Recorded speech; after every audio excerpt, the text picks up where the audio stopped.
জায়গাটা হলো ঐতিহ্যবাহী যশোরের সবথেকে গুরুত্বপূর্ণ এলাকা, যেটাকে বলা হয় সারা বাংলাদেশের বৃহত্তম স্থলবন্দর বেনাপোল।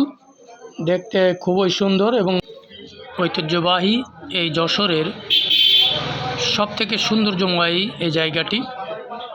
আসলে এই যশোরে যদি দেখার জন্য আসতে হয় তাহলে এই জায়গাটি অবশ্য দেখা উচিত বলে আমি মনে করি।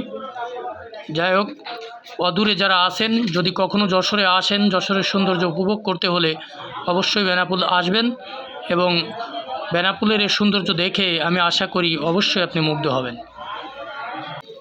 ঐতিহ্যবাহী এই যশোরের সবথেকে সৌন্দর্যময় এই জায়গাটি। আসলে এই যশোরে যদি দেখার জন্য আসতে হয় তাহলে এই জায়গাটি অবশ্য দেখা উচিত বলে আমি মনে করি। যাই হোক, অদূরে যারা আছেন, যদি কখনো যশোরে আসেন, যশোরের সৌন্দর্য উপভোগ করতে হলে অবশ্যই বেনাপোল আসবেন এবং বেনাপোলের এই সৌন্দর্য দেখে আমি আশা করি অবশ্যই আপনি মুগ্ধ হবেন। ঐতিহ্যবাহী এই যশোরের সবথেকে সৌন্দর্যময় এই জায়গাটি। আসলে এই যশোরে যদি দেখার জন্য আসতে হয় তাহলে এই জায়গাটি অবশ্য দেখা উচিত বলে আমি মনে করি। যাই হোক, অদূরে যারা আছেন, যদি কখনো যশোরে আসেন, যশোরের সৌন্দর্য উপভোগ করতে হলে অবশ্যই বেনাপোল আসবেন এবং বেনাপোলের এই সৌন্দর্য দেখে আমি আশা করি অবশ্যই আপনি মুগ্ধ হবেন।